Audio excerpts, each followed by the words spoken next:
Hey, greetings Korbanth fans.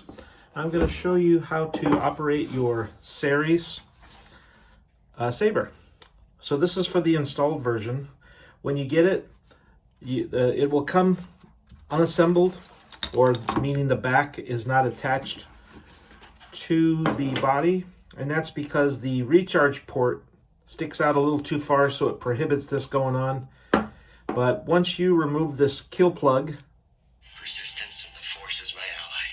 you can then, of course, put this on completely. So this is the back end. To charge your battery, you plug in your wall charger to it and plug it in overnight the first day you get it. That's important. Persistence in the force is my ally. So this chassis does not come out. Now you can go ahead and put this bottom on. Now it's on. Some people do put on this wrap. What you can do is you can start here. Well, you put a little glue up here to glue it down, and then you just sort of, wrap it around and make a wrap. And then, of course, I use spray glue along this whole thing. That way I wrap this on there. The problem with this wrap is it can come off if you twist in the middle, because it'll come off like that. So what I've done is, if you're going to use the wrap, I actually glue these two pieces together. They do come apart. This is like a ring, so you can separate this, this, this, and this. This is your pommel cap. It really has no purpose to take it off. You can look down inside there. There's the chassis, but you don't really need to take it off.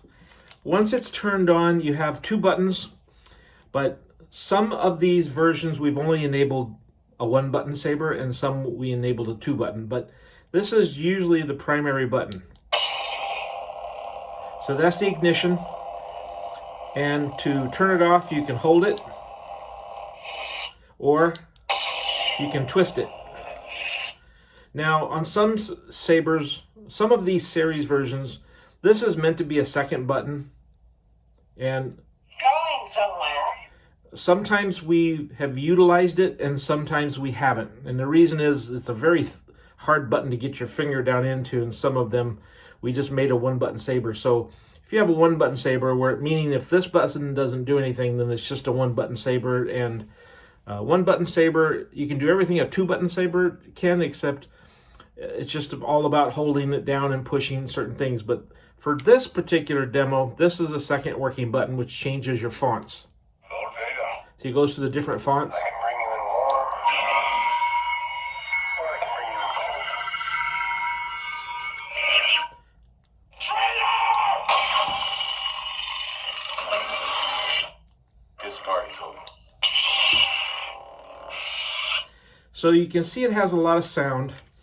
When you put your blade in, if you look right about here, it's hard to see, but right about there is your blade retention screw. You do get an Allen key included in your package, so that's how you tighten the blade down. But that's pretty much all you need to know about how this saber works. Like I said, that's your... If you ever want to, you don't really need this kill key in. I just put it in so it doesn't turn on during shipping. But the kill key is meant to really make it completely go to sleep. The problem is that due to the shape of the chassis, you can't get this on, so it's hard to store it with this on or inside, so I just keep it out. Persistence in the force is my ally. There you go. Hope if you have any questions, you can reach out to us. Take care.